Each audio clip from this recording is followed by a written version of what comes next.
So, um, again, hi everybody, and people just pouring in now. Did Uh, you? That's the 431. You need to use this one. I just did that one so and it wasn't working. What if you just copy and paste this link? I guess I'm gonna mute everybody, but sooner when you ready, if you could just open your mic. Um, so okay, um, again, thank you for joining us today, and we have wonderful guest. And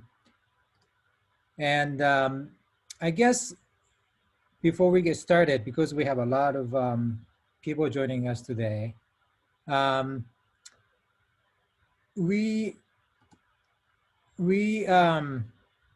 this is really hard actually. People coming in and like, okay, so um, wow, it's a lot. Okay, so I think if you have a question during session, if you could just maybe type in, I have a question, and if it's the right time, maybe I'll throw it to you, and you can ask questions. We are trying to have it, 75 minutes, so 60-minute with sooner, and then maybe 15-minute Q&A. So okay, so, and this will be recorded, and the recordings with all of the Road to Professionals, we have 3 more coming up, one next month with Jeff Sugg, who just recently was nominated for Tony, so it's very exciting for his work on Tina, and 2 in December. So all of those videos, along with Dean's speaker series, going to be put together as a part of workshop series, and it'll be distributed to uh, regional high schools. So without further ado, I'm sorry that it just kind of get a little chaotic in the beginning, but once again, thank you so much, Sooner, for making a time for us.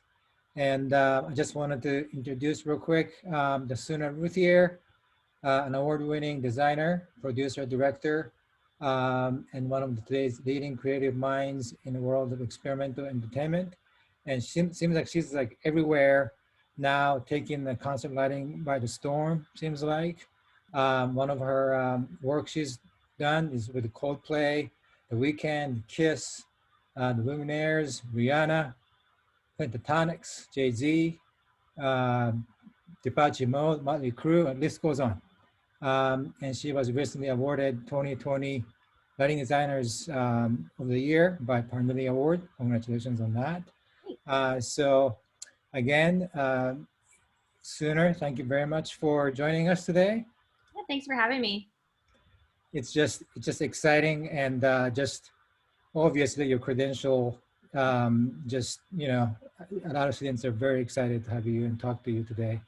And I've sent you some questions so that we can have some, foundation that we can talk about.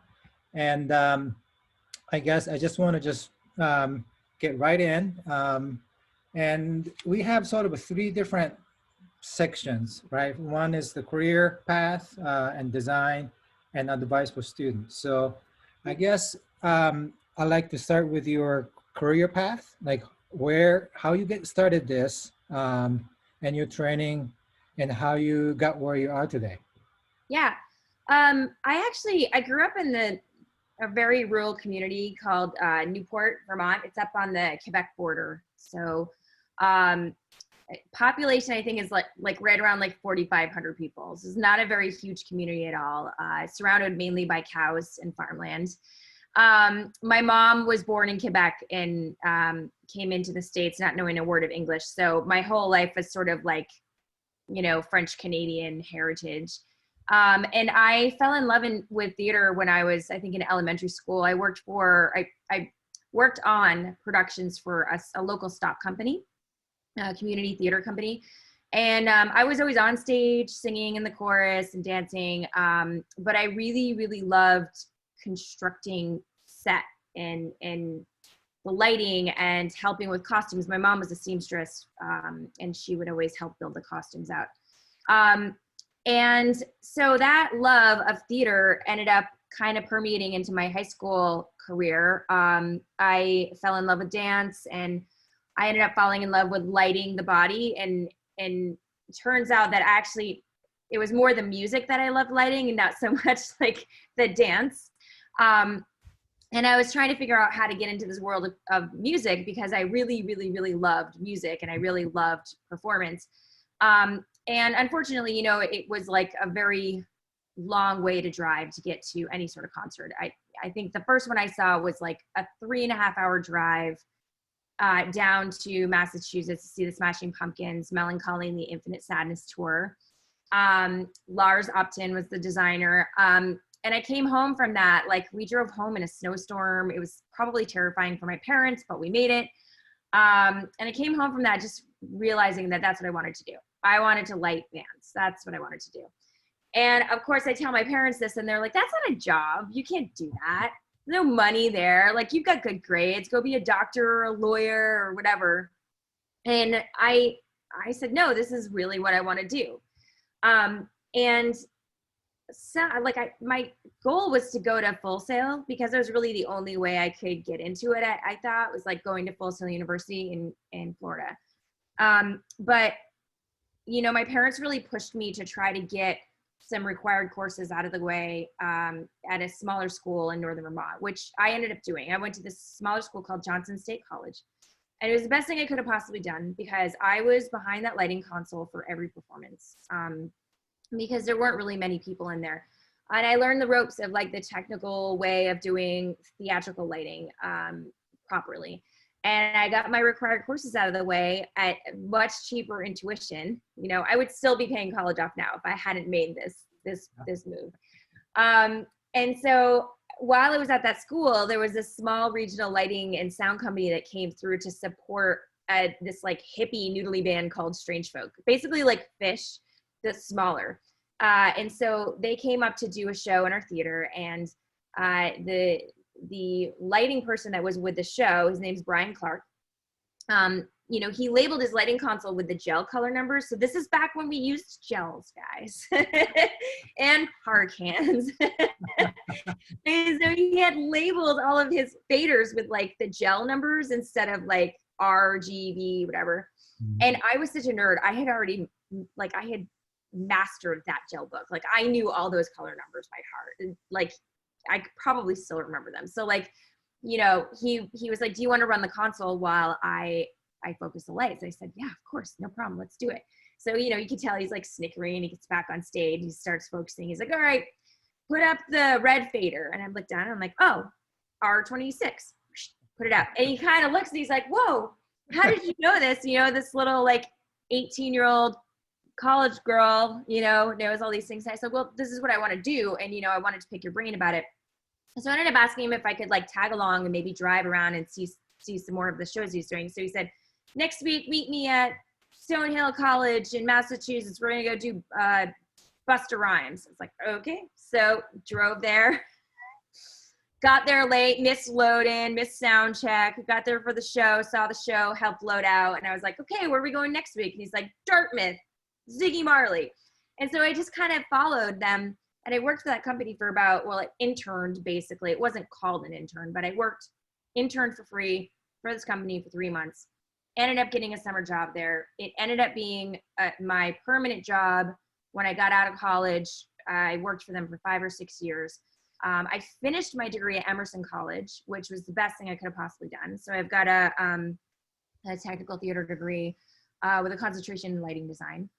And then I ended up going freelance after working for this company for 5 years, got my first tour. And then from my first tour, you know, got hired back by them and then met my business partner and we started a company, and our company was together for 15 years or something. And last year my business partner and I decided to split off, totally amicable, all for good reasons.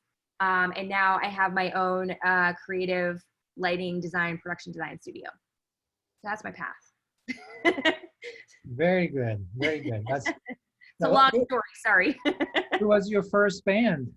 Chevelle out of Chicago. Ah, Chevelle. Left Okay. Boys. Yeah, they're still good friends of ours. I actually met my husband on that tour. My husband and I have been married for almost 11 years now. They're very good friends of ours. We see them quite a bit, actually. Okay. Yeah. Was there anything that through the training that well was the most sort of important thing that you learned as you like walking through the ladder? Yeah, I mean, I think the big thing is that it was really important to learn from that far down the chain, right? So learning how to even like make cable, right? Like I was in the wintertime, there weren't any shows from this little regional company.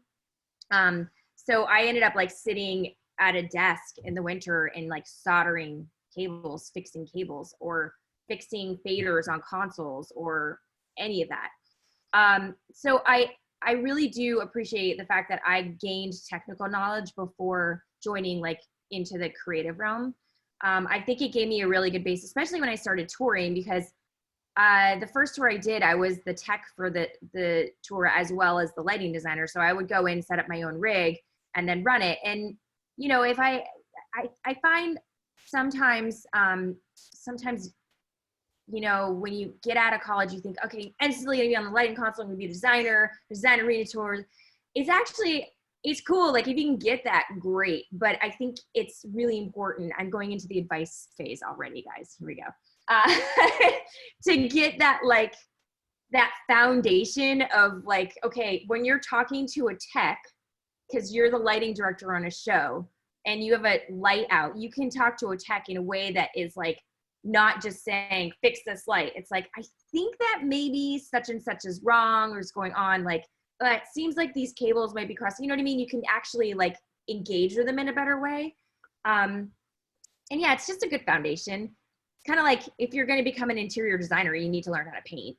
I mean, you might hire a paint contractor, but when you're first starting out, you're going to want to paint it yourself and not pay somebody else, right? So like things like that, you're going to want to learn the fundamentals before you jump in and start just instantly creating.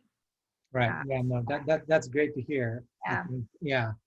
A lot of students have this dream and they want to get there as quickly as Yeah, possible, but they you'll get forget. there.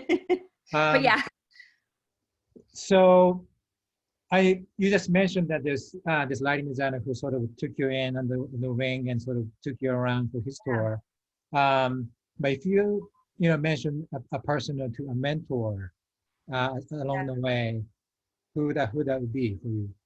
yeah. I mean, I have had a lot of people. Like I've been really fortunate to be surrounded with really incredible people in the business. So Brian Clark was sort of my first. Well, I actually step back. Sherry Skirdahl, who was dance instructor in my high school, she ran this incredible dance program in the middle of rural Vermont, which I mean, they went out and did like national competitions and were just showcased nationally. It was amazing. And she was actually the one that was kind of like, you know, you've got like this gift for music and timing and like understanding the way light hits people. You should probably just try this. And she really was instrumental in pushing me in that direction. She sort of waved the carrot of like, if you join the tech crew, you'll get extra credit for dance. So I was like, oh, great. I was a nerd. I wanted the best grades I could get. So I did that. But she's definitely the first one. Second one would definitely be Brian Clark for sure. He's the one that took me under his wing at the regional lighting and sound company. Rainbow Concert Productions is what it was called. And really taught me the ropes on just like the basics of Socopex cable and plugging it into a dimmer. I learned how to plug in feeder and like how to not cross those wires, you know, like all that stuff. And also just how to design a parkan rig. That was good. At that time is very important. From there, I mean, you know, my business partner, Robert Long, he was for sure a mentor of mine for years. Even though we were partners in crime, 50-50 on a company, like I learned so much from that man because he's like this massive production manager in the industry. He production manages KISS. So Definitely, I would count him as a big one for sure. Okay. So let's get into the design. Sure. So um, if you could share with us your design process and where you get your inspiration from. Okay. The process changes every single time I design a show.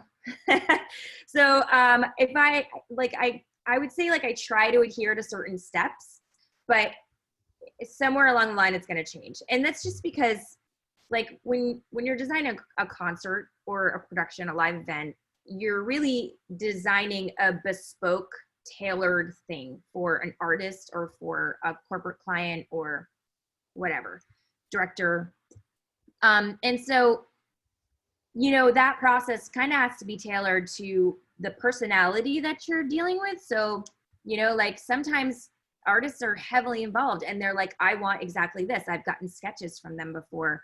Halsey's a good one. She hand sketches everything and she shows you, here you go, this is what I want. And then you have to interpret that into a way that works for production. And then, the Lumineers on the other hand are just like, here's our new album.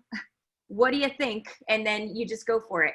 So, and they just like comment on renders that you send them and they're very minimum comments and then you move on with the show. So it depends on, that's the first step, is determining who you're working for. So like, I always try to do my research. If it's a newer client that I've never worked with before, a newer collaborator, as I like to call them, that I've never worked with before, I always do, sorry, my dog is going to bark. I apologize. Okay, it's okay. I'm sure the mailman is here. So I always try to make sure that I do that research first. So like, always listen to the music nonstop as much as I can. Go to their Instagram page, check out what they're looking at, what are they liking, watch all the videos I can. Any sort of information I can gather on my own before that first meeting is the most important step. Because I don't want to walk in there like, oh, wait, who are you again?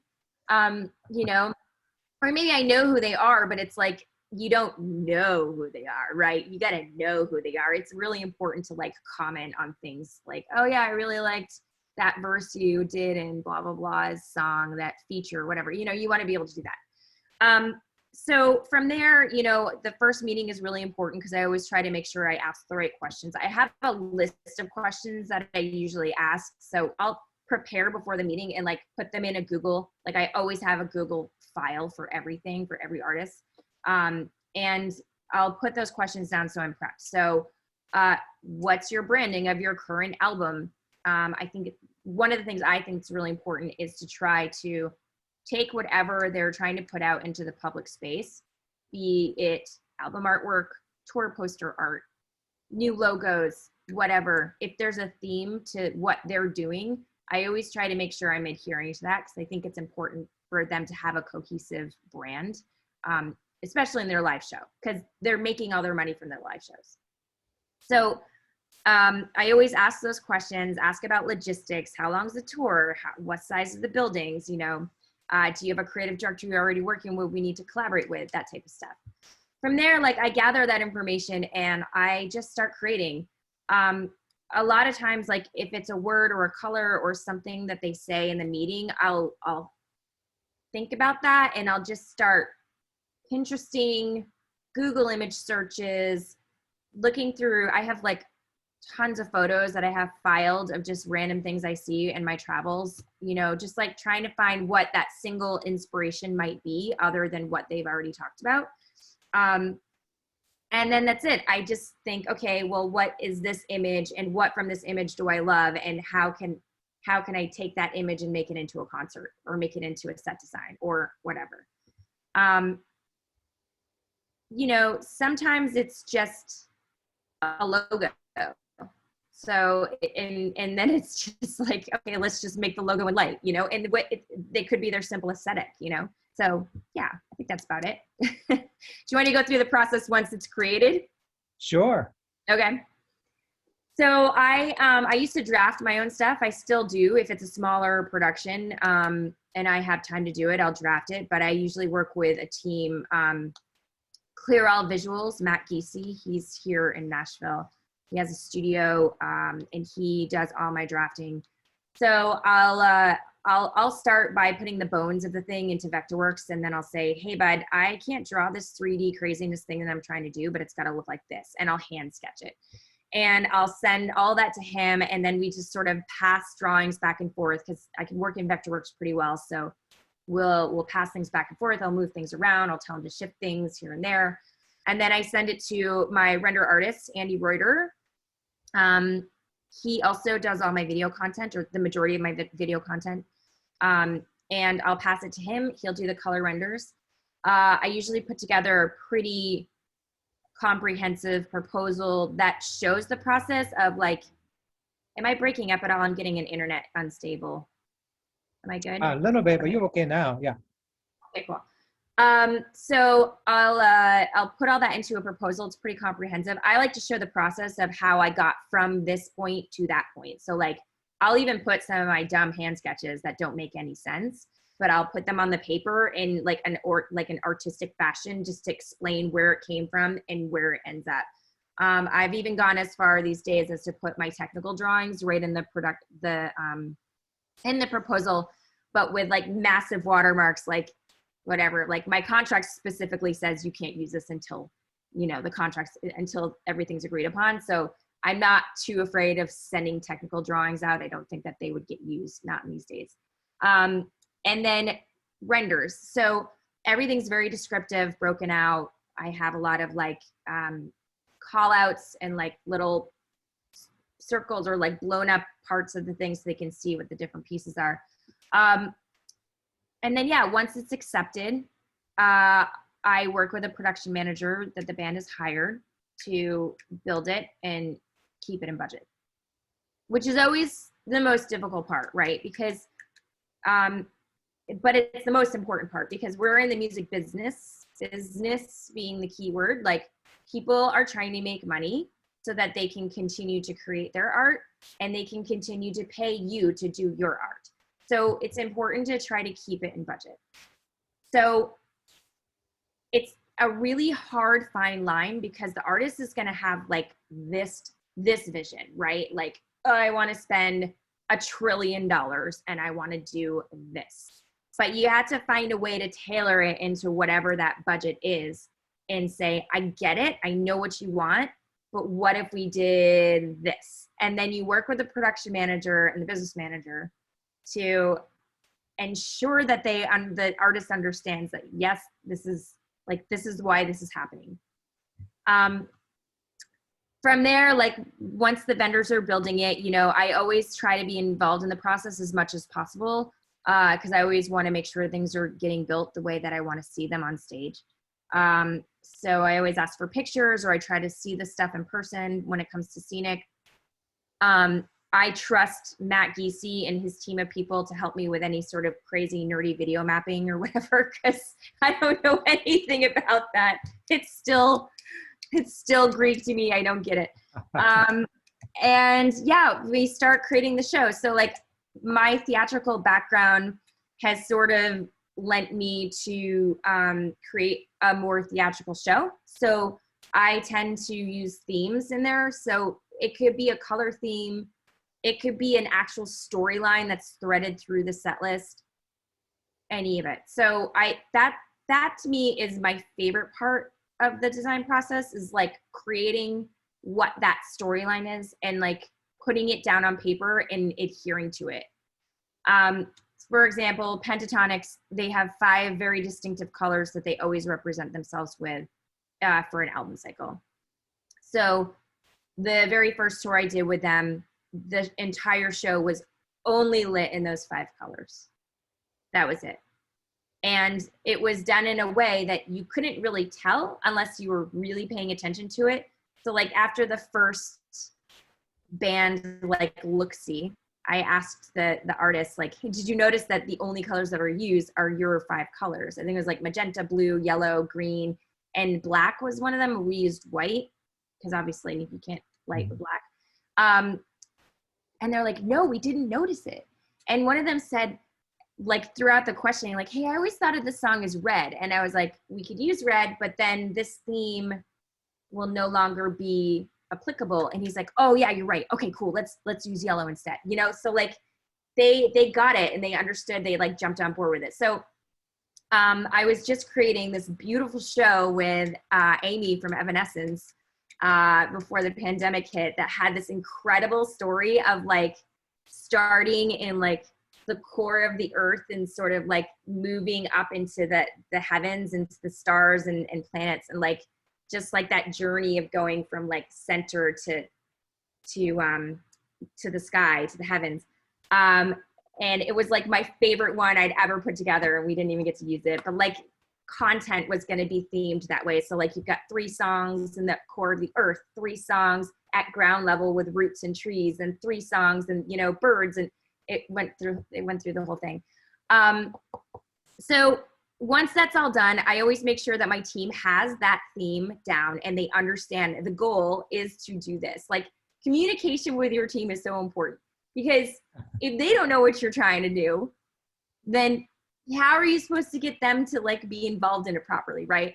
And I can't tell you how many creative directors I've worked with that are like almost afraid of telling me what their intent is, like their theme, because I don't know what it is, if they think that I'm gonna like steal it or something. I don't know.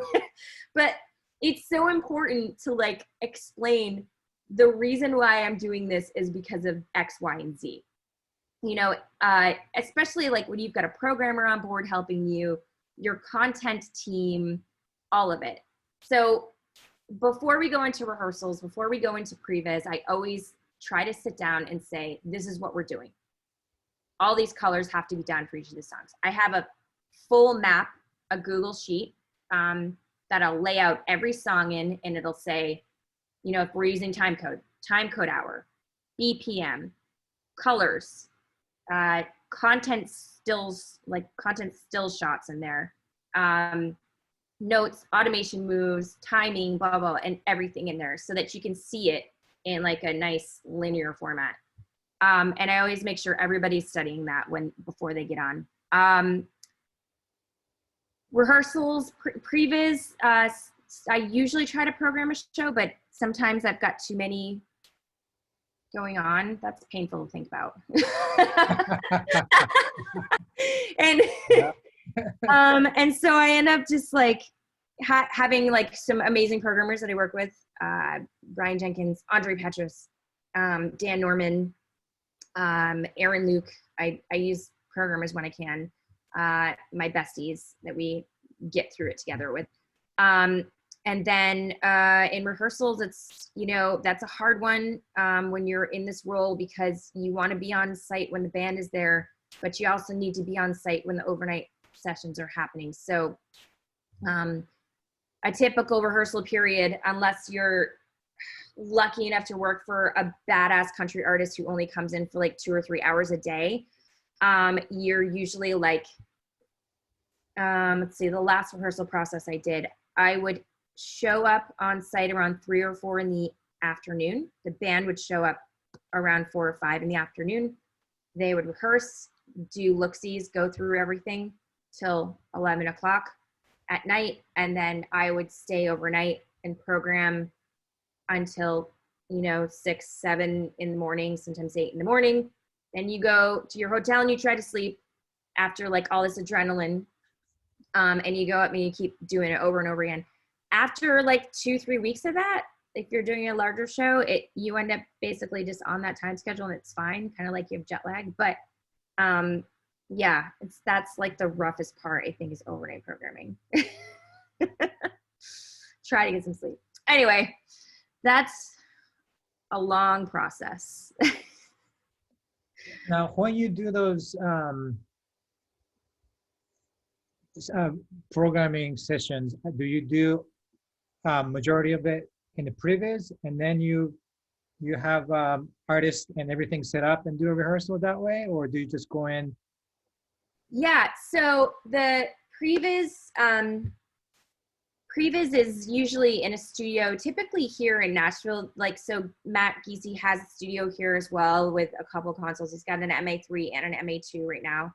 And so we usually I always try to do at least a week for an arena show.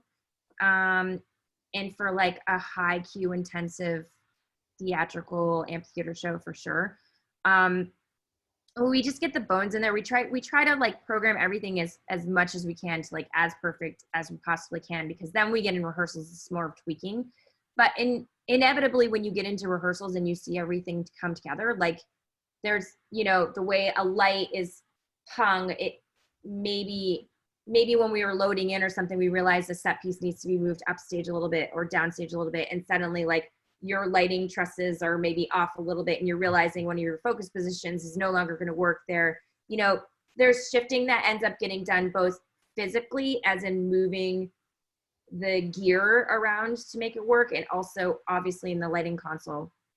So, and it's always, you know, like I like to use really different materials, like, you know, dichroic films. I just did a thing for Trivium with like, it was like 2 films stacked on top of one another on top of plexi, and it made almost like a fish tank.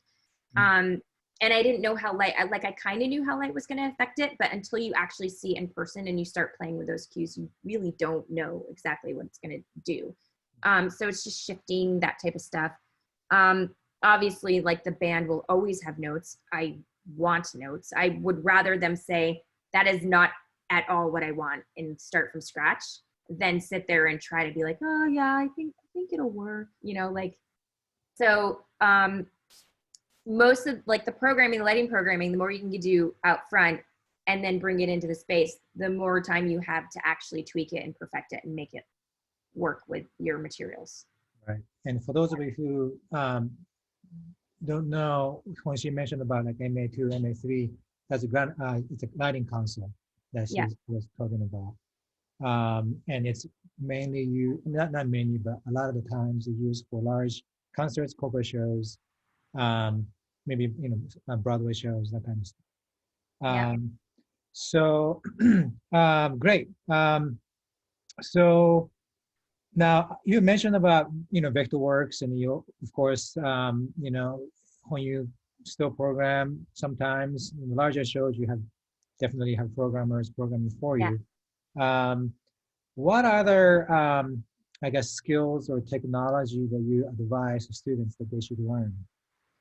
Definitely drawing. I mean, if you're going to become a creative director or a designer, I mean, this is the one thing that I kind of let my skill sets drop on is hand sketching. And I've been trying to practice it through the quarantine and through COVID. And I don't know, I guess I'm getting it back a little bit, but it's just the one thing that I wish that I had done every single day of my life. Like, somebody actually gave me that advice a long time ago, and I listened to it. He said, like, I think it was Butch Allen. He said, make sure you're drawing every day.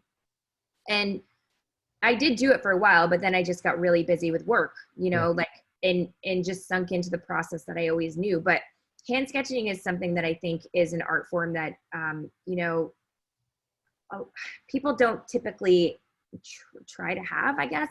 I understand that everything's done on computers. It's great, but I think that there's just a really beautiful art to being able to sketch something by hand.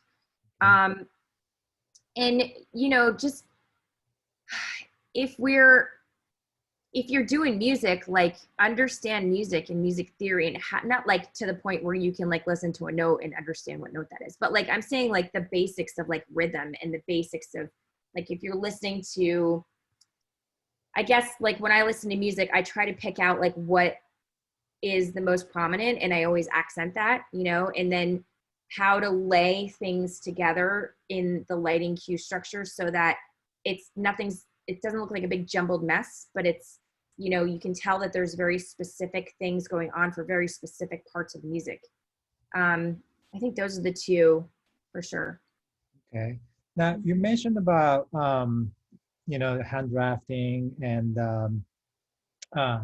sort of, you know, searching for images all the time. But if you could maybe elaborate on communication to your artist or director, let's say, what is your sort of go-to or, you know, process of communicating to the directors or the artist? Yeah, I mean, it's interesting. That's something that I honestly feel like I'm not incredibly amazing at. And I do better when I'm collaborating with a creative director or a production designer, because I feel like there's a lot of times where, you know, ideas need to be bounced off of other people to make sure that we're in the right mode.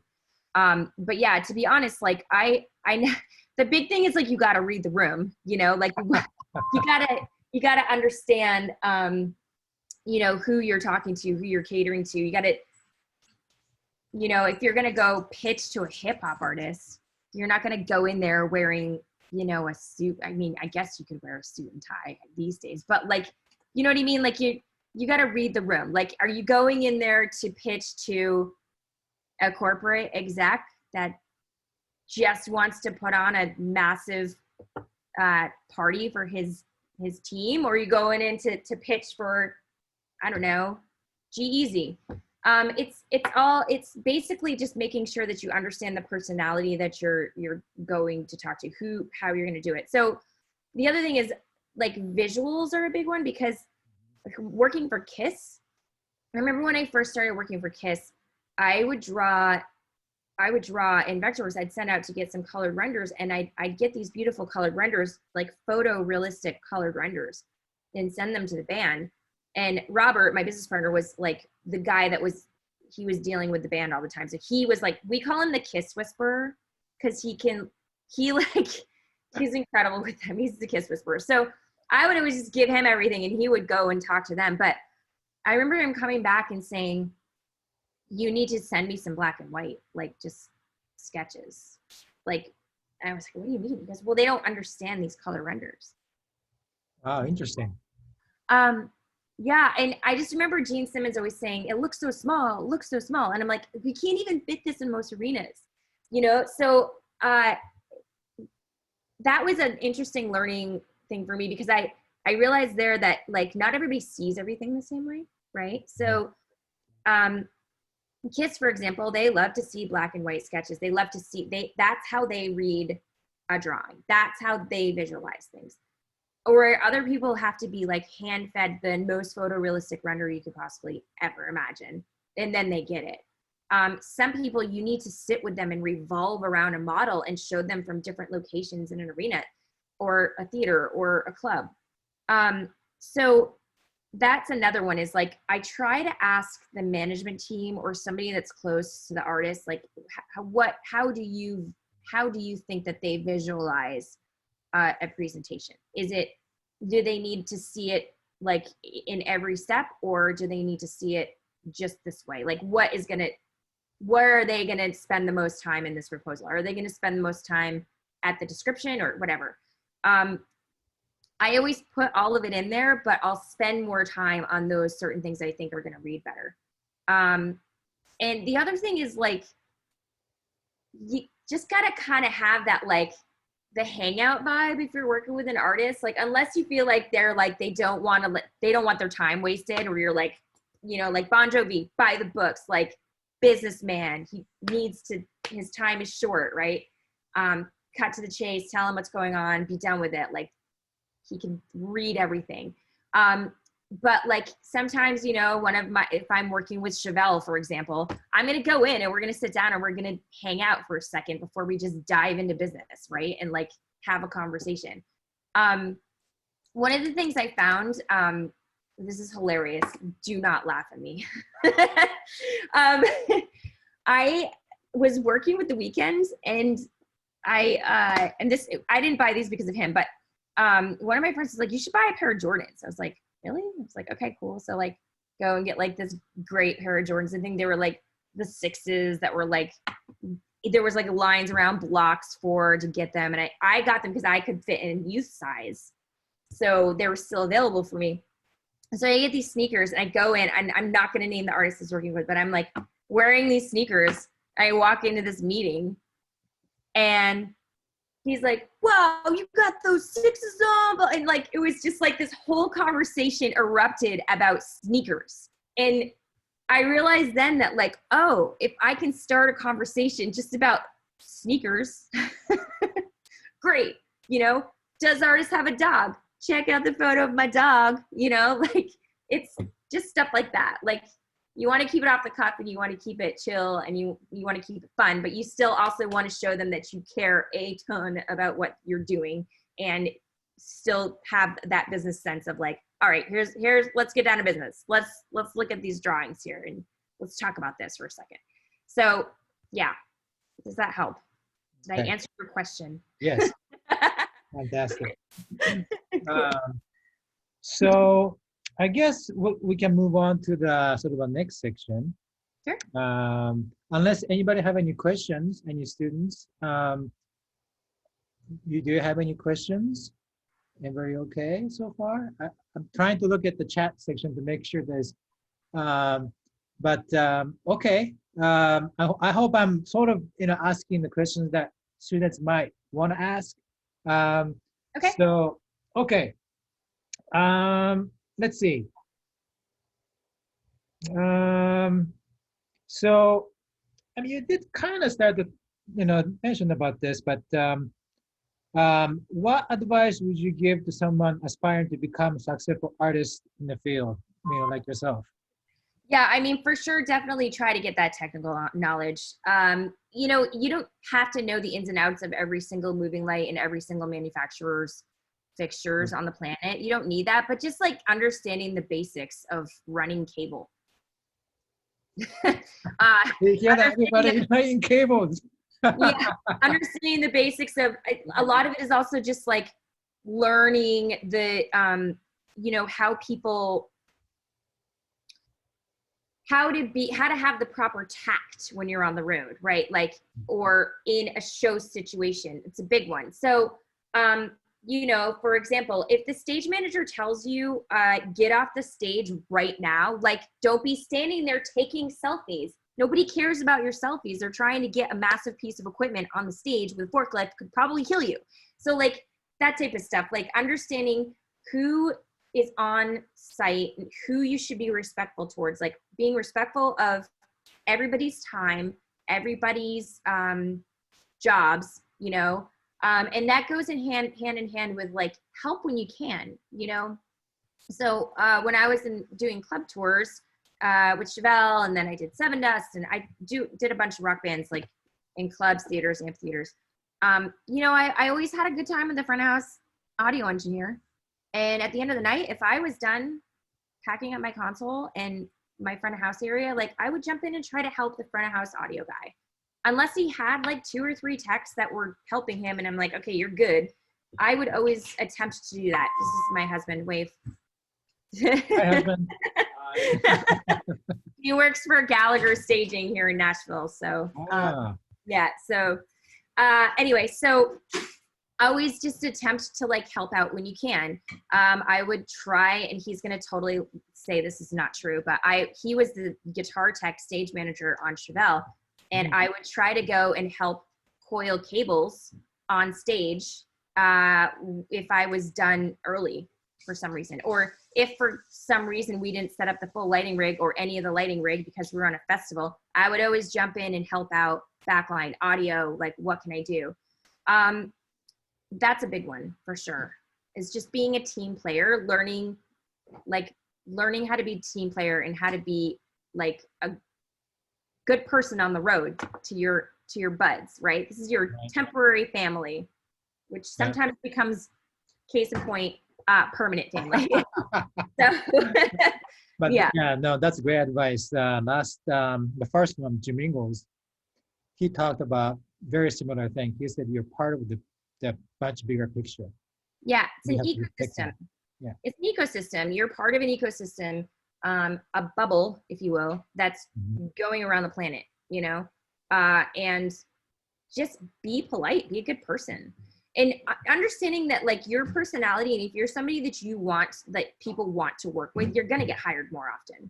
Right. That's the first thing. Like I would always try on tour, I would always try my hardest to like go out with the other people on tour on certain nights just to like make sure that I was getting out there and networking. And anytime on festivals, like I would always try to meet the other lighting people or the other production managers, other stage managers that were out there with other bands, and just try to like just keep in touch with them and, you know, or help them out. Even if I was done and I had nothing going on and I was bored or whatever, I would just go and help the other lighting peeps, you know, because in the end, like, it doesn't matter if they're doing the same thing as you. Some of them became my fiercest competitors, but it doesn't matter. Like, there's enough work to go around for everyone. So as long as you're a good person, like, you could get recommended for a gig that they couldn't do, you know? So yeah, just making sure that your personality, like, you're always trying to be kind and helpful and like the person on the tour bus that that people want to hang out with as opposed to avoid.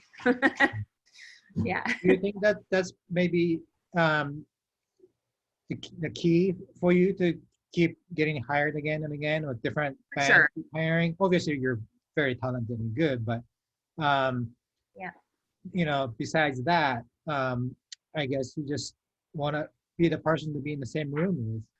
I would say the craziest part about that is that a lot of people get hired because of their personality and their networking skills and their ability to like hang out and like being the person that everybody wants to hang out with. If they don't have the skill sets that it takes to do the job that they're getting hired for, it does, like, sometimes it doesn't even matter.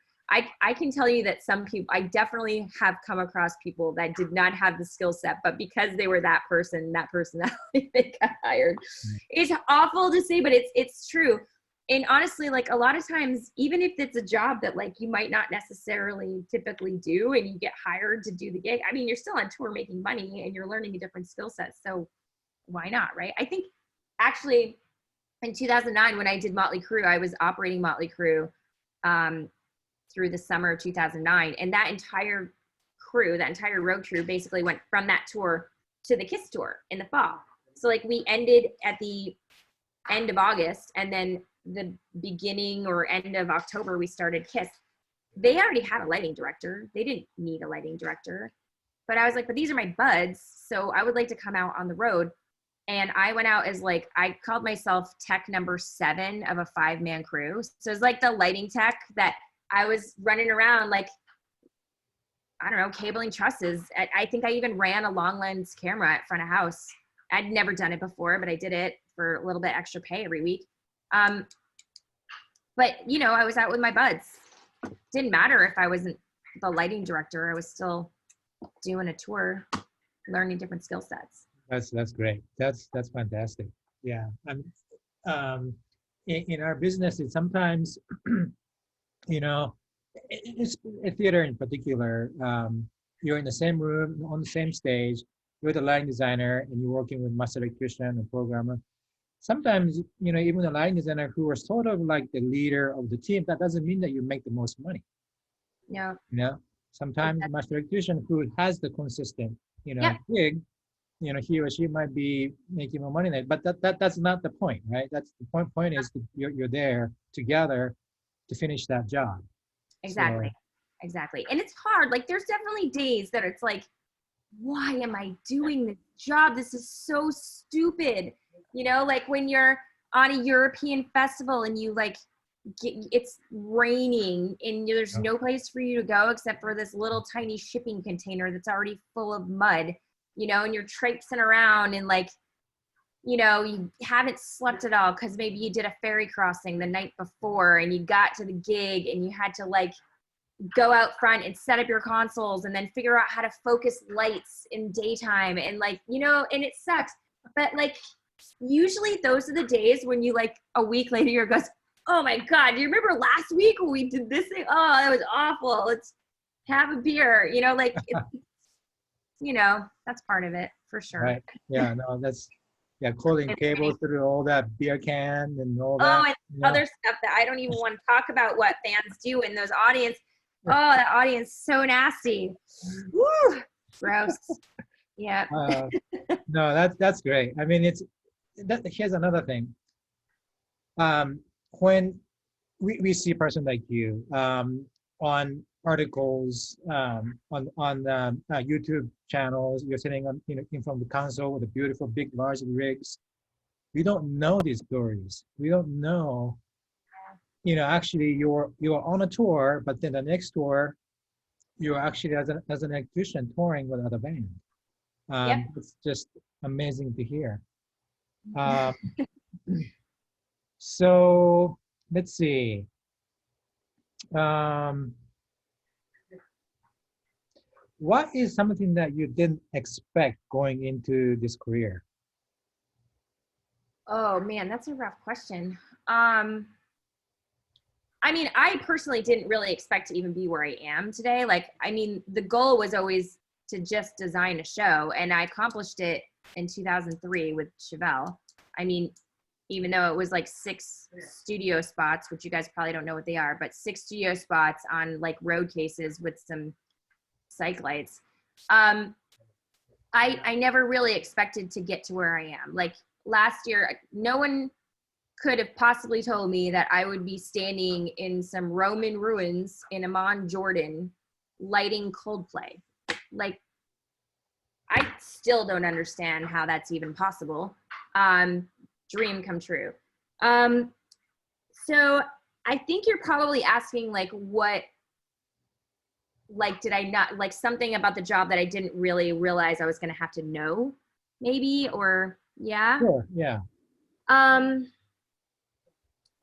you know, a lot of it was just, I guess for me, like I just learned along the way. So I didn't really know what to expect because like, you know, I came from rural Vermont and like just jumped into the concert industry because I really wanted to do it. That's what I wanted to do for the rest of my life. So I didn't know what to expect and I just kind of like rolled with whatever came. You know what I mean? Like, oh, I'm gonna go on what I was sitting on my couch. This is like probably 2013, 2014. Sitting on my couch the spring of 2014. I was finishing my grocery shopping list. I was in my PJs, like sweatpants, whatever. And I was getting ready to go to the grocery store. And I get a phone call from a production management friend. He's like, what are you doing? It's like, going grocery shopping. He goes, can you be on a plane in 3 hours? I was like, I mean, I guess. What do you need? He's like, I need you to fly to Paris and replace my lighting director. I was like, what? He's like, there's a flight leaving in like 3 hours. And can you pack and be at the airport ready to go? And I was like, yep. And I did it. So like things like that happened a couple times. Not a couple times, but like, yeah, things like that. Yeah, I was gonna go grocery shopping, but I decided to go to Paris anyway. Did it work out? Did you get there on time? Oh, yeah, everything was fine. Yeah. The show wasn't until the next day, so I had time. But they wanted me to, yeah. Mm-hmm. Pretty crazy. Very good. So let's see. I guess did I ask this question? Yeah, I think I did. And you talked about business also. Um, so I guess this is kind of an off the wall kind of question. But because of the COVID and a lot of us are sort of staying put. What job outside of theater or concert do you do that you think you could do with your skill sets that are like, and I know it's a hard question because No, like, it's not. Like it's so funny. I know. It's really funny that you're asking me this like right now because I did pivot. I'm full on. I have started a home staging interior design company with one of my best friends. oh wow. Yeah, I like literally just got it. Like the website's probably going to be launched on Monday. Like it's built. It's just like going through some edits. I was working on social media and everything for that. It's been all week. Like I think my insurance contract, I'm looking at my email, the insurance contract just came through. I got to sign that tonight so I can get it on Monday because I think I got my first job for Monday or Tuesday. Oh, very good. Yeah. So it's, the thing is, it depends on what line of the business you're going into, right? So for me, interior design was a natural thing because when you're designing a show for an artist, you're creating vignettes, so to speak, of a stage, especially because in the world of Instagram, in the TikToks, which I don't do, and Facebook, all of it, like people are looking for pictures. They want pictures. They want to engage their audience with content. and that content has to be curated really well. And the best way to curate it is through amazing video and amazing pictures. So you have to make sure that your stage always looks amazing for Instagram or YouTube or whatever, because that's what you know, the artist is going to look at and the fans are going to look at. So for the world of home staging, you're basically doing that. So the house is the stage and the buyer is the audience, and you're creating vignettes of photos like to sell this stage, this house for the real estate agent and the homeowners. So for me, that was like just the natural, like, I can do this, you know, a little bit of startup, which sucks because there's no income right now, but totally worth it. And also, you know, it took, when we got this gig, I'm calling them all gigs, totally calling them all gigs. I'm also using terms like stage right, stage left, off stage. Like we took photos last week of my house, living room and everything, because we needed portfolio photos. And we were like moving furniture around to try to get things. I was like, oh no, we gotta move it off stage. And like people, like my business partner and the photographer looked at me like, what are you talking about? Like this way, you know, like off stage, on stage. And it's funny because it's true, like that's what it is. But we went to this site survey, which I'm also calling going to a house to take measurements. I'm calling it a site survey, which is what you call it in the business. And we took measurements of this living room, and I got home and my business partner and I were standing at the computer. I was like, well, we should just draw this out. So I threw it in Vectorworks. I found like pieces of furniture on like 3D SketchUp Warehouse or whatever, threw them into the model, and we're like revolving around the living room. We're like, oh yeah, we could get a couch that's 81 inches by 36 inches, fits perfectly on an 8x10 rug here. And it was like perfect. Like we were able to draw it and like visualize it. And we know exactly what we need to do.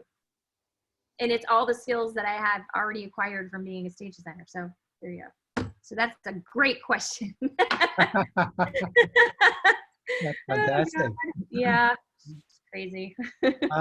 So we're about 60-minute mark. I think we perfect time. So I just want to open it up to the students. Any questions that they might have. So students, do you guys have any questions? Victor, do you have any questions? I know you said you had like yeah, I actually do have a question.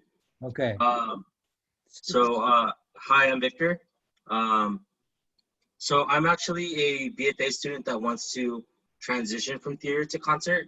So in terms of workflow, what were some of the biggest differences, and were there any struggles learning rock and roll and concert? No, I mean, for me, I actually started in concert, and I guess I didn't. I started in theater. You know, I didn't really see too many differences. A lot of it was just like, you know, you're not really going to deal with as many line sets, and like you're not going to deal with the traditional theater per se. Like when you're on tour, you're most likely going to be dealing with a lot of different venues, a lot of different situations. Like I think one of the things that I had a little bit of a struggle with coming from like working in the same theater for years, you know, in college or in high school, was just being able to adapt to any situation. Like, and actually had this come up last year with one of my design accounts. I had a production manager and a lighting director team that didn't think about the space and how the spaces can be different every day, and didn't think outside the box about how to set up the rig. And it ended up that they didn't set it up in like 75% of their venues, which I knew it would fit in all those venues. So that's the thing, is like being able to adapt and overcome like a different situation every single day, because you're not in the same house. Like when you're in a theatrical situation, unless you're in a touring show, like touring Broadway shows are very different. They're very similar to concert touring, I think, in that regard. But you're going to come across a lot of different venues, a lot of different situations. Like, okay, my dimmer world can't go over here today because there's this big piece of equipment. So it's going to have to go over here, which means I'm now going to have to run more cable, or I need to find a place to put this case because it always goes here, but it can't go here because so-and-so has to set up here because their space has been taken up by something else, like that type of stuff. I think that's kind of the biggest one for me. But the gear is like, you know, if you're working with moving lights in a theater, they're going to be the same moving lights in a concert situation. You're just going to use them differently, right? You might not use as many shutter cuts, or you're, you know, it's not, maybe not as many breakup gobos. It's more like huge graphic-y things, or the colors might be more saturated. It all depends on the situation of the show. But, you know, gear is gear, you know? All right. Okay, so let's go to the next one. Julian? Hi, I'm Julian. And my question for you, I'm gonna start with my general one because I've been trying to pick like everyone I've encountered with this question, because to me it's like kind of important since this is like the new frontier. I'm assuming you started without like LED lights, without robotic lights and all that. So my question for you is, how did you transition from the traditional, ellipsoidals, like using a light bulb, using gels? How did you transition from that into completely going into a fixture that just has all that built in? I mean, I just jumped in with both feet. I was like, teach me moving lights. I want to learn. And I taught myself a lot of it. And always asking the advice of other people that I worked with. So like, I was really lucky when I worked for that regional company, because I ended up encountering a lot of different LDs, a lot of different directors and designers. And I would always try to pick their brains every single time. And the first time I had moving lights on a show, you know, I think the lighting director or lighting designer that was on that show said, oh, when you're focusing that light, pick which direction, like your center or downstage is, and only pan it right or left. If you're pointing upstage and then you put it in that position, it's going to flip all the way around before it hits the position. And like, start from a point and move it this way or this way. Unless that's like what you're trying to do is just flip the light around, but like that ends up hitting all sorts of stuff and making it messy. But so like, it was just about, you know, it wasn't that hard of a jump. It was just about learning, teaching myself. Like, I jumped on a console, I read the manual, and I learned. And whenever I could jump on a console with a moving light, I would do that and I would learn. And I think I learned like this little console called the Electrolyte CP100 back when I was like, I don't know, 99 or something like that. I'm dating myself here, guys. And then I think I jumped onto like the Hog 500 and then Hog 2. And like every time it was just, okay, what's next? I did a Grand MA1 class in New York, 2004, 2005. And then learned the 2 while I was out with Bon Jovi. And hopefully I'll be going over to Matt Giesi's to crash his studio to learn the 3 in the next 6 to 8 months. But yeah, it's, you know, it's just about jumping in and learning, and also always learning. Do not stop. That is like, I have come across so many older lighting designers that just stopped learning and just didn't want to know how, like, didn't want to expand their horizons with technology, and they're not really working as much anymore. You have to continue to learn. You got to stay up with technology. We're working in a field that requires technology. So just jump in. Great. Okay. Cassia. Hi, my name is Cassia. I'm a lighting design major at UTEP. First of all, thank you so much for coming to talk to us today. This is like a really big deal to me. Anyways, so my question is, when you're doing your proposals, what do you include in them? Like, because the way that we're being taught to do them at our production meetings is just present our concept. But by the time you do your proposal, have you already received a ground plan? And if you haven't, do you just jump right in with your concept, or do you have more than that prepared at that point? I always, I always try to start with the venue, like whatever venue size we're going for. So like typically, you know, and I always have a box or like a rectangle that I work within. So if I'm going to do an arena stage, I know that a 60 by 40 foot stage is going to fit in there. Sometimes you can get a little bigger if you beg people to build out over the seats, but it's really complicated and time consuming and more expensive to do that. A theater, if I know that they're going to be doing theater shows, like it's all about, okay, what's the capacity of the theater? You know, is it typically a 40-foot wide stage by 24 or whatever? And I always try to make sure that I'm drawing the show within the confines of that box. So the concept is, I always draw the concept according to that size, right? Once that's done, if I need to present that concept, in order to present the concept to the artist to make it look bigger, there's tricks you can use, right? Like you can throw the audience in there, and like you could sort of throw the audience in around the sides of the stage too, with like little glimmers of light or whatever, little like iPhone lights in the render to make it feel like it's a bigger show, right? And that helps sell the concept. But yeah, I always try to do my concept in the confines of the size of the show that I'm working with. And sometimes it's a guess. If you're lucky, sometimes if you're doing a one-off, I'm working on a stadium corporate design that probably will never see the light of day because of COVID. Thank you. I know which stadium it's going to be in. So I have the drawings of the stadium and I can just do the concept based off of that. Mhm. So yeah. Did that answer your question? Yeah? Yes. Okay, great. Okay. Okay, Jonathan?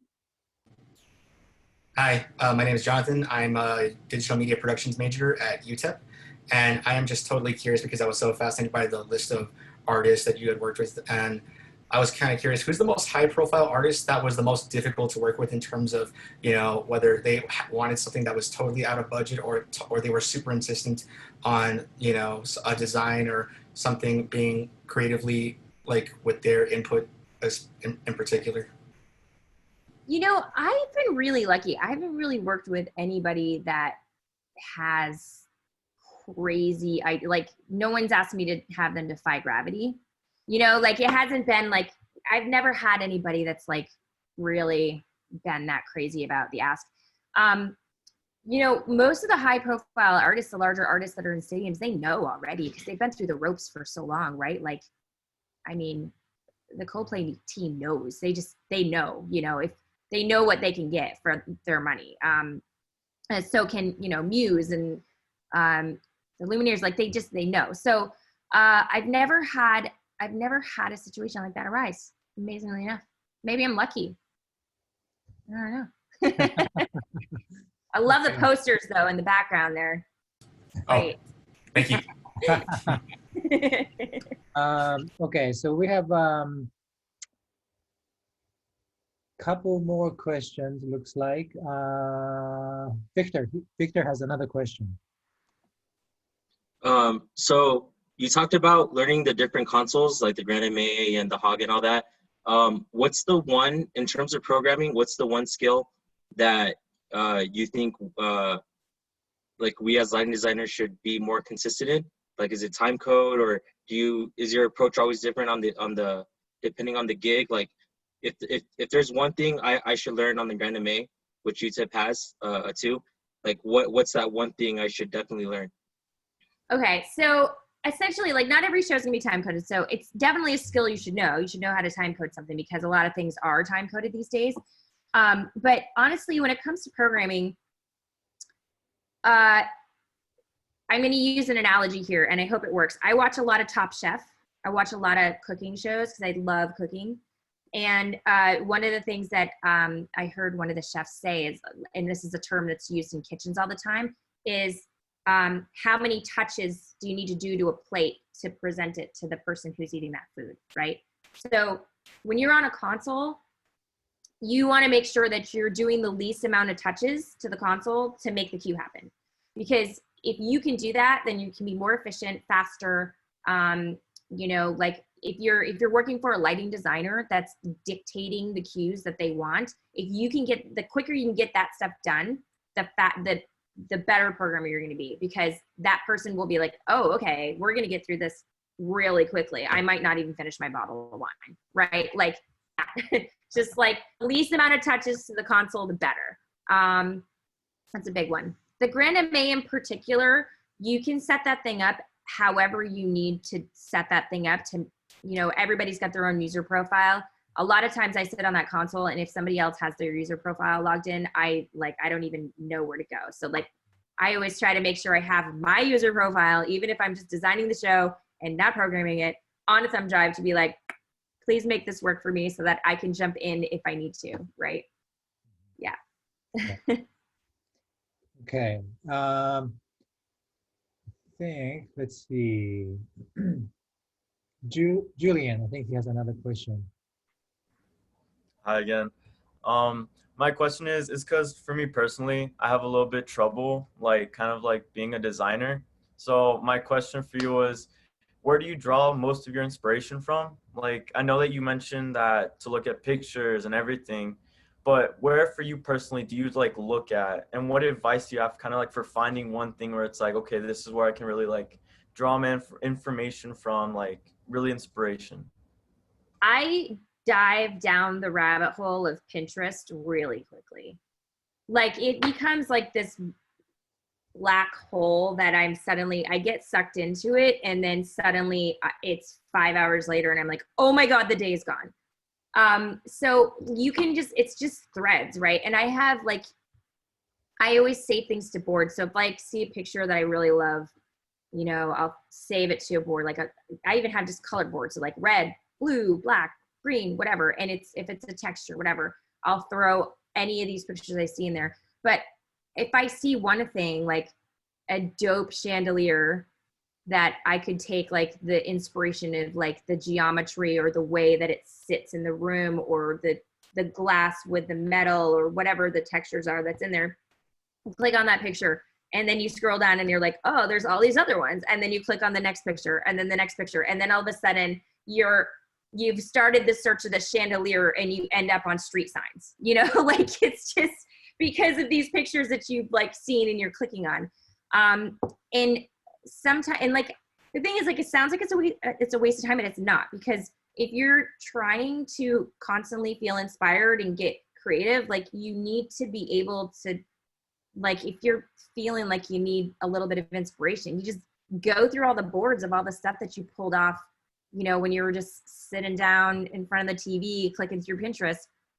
You can go through those boards and like something will trigger a response, you know, and then just explore it. I was running a lot, and I feel like physical exercise is the thing that gets me creatively moving.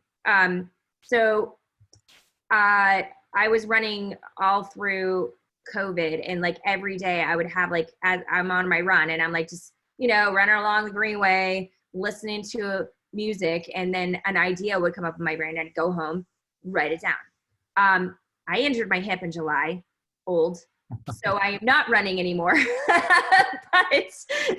I miss that. So like physical exercise is also, I know it's crazy because nobody wants to like go out and exercise. Who wants to do that? It's not fun, but literally it's the one thing that like clears my head and gets my brain like thinking creatively. It's like the one thing that like wakes me up and like puts me down the right path of what I need to do for the day. Yeah. Very good. A lot of time for me to shower. Maybe it's a relaxing something. Yeah, Taking it's a different for shower, everybody. Yeah. Yeah, it's totally different for everybody. I like boxing a lot too. Like, I have a big bag in my garage that I tend to pound on. Like if I'm having a rough day, like I'll just go and like do that for an hour, and it feels great. And it also gets me thinking creatively again. So yeah. That's great. So we're just around that time. So I guess I'm just gonna ask one last time if you have any questions.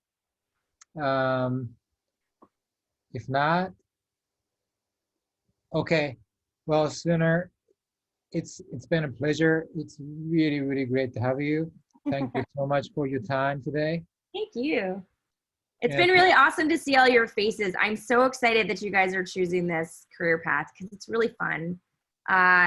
I mean, if you stick with it, I know that it's really scary right now because there's nothing going on, but it's going to come back, and it's going to come back with a vengeance. And all the people that have decided to take other jobs, are not going to be there, and there's going to be roles that need to be filled by people who want to work hard and want to be in this industry.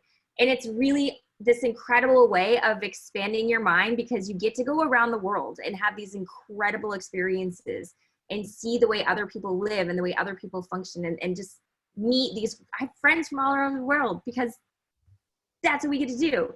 So I am not stopping in the industry. I just have a little bit of a side project going on, but just don't lose hope. We're going to be back. And please, like, reach out. If you guys have questions, like, please, like, you can share my email address. I'm totally cool with that. Like, the Thank group you. that's on here, because I'm around. I will answer questions. People answered my questions when I had them, and I will be forever grateful to them. So I would like to extend that same to you guys. So Great. Thank you very much, Sooner. yeah, of course. Okay. All right, guys. All right. Please take care. Have an awesome Friday night.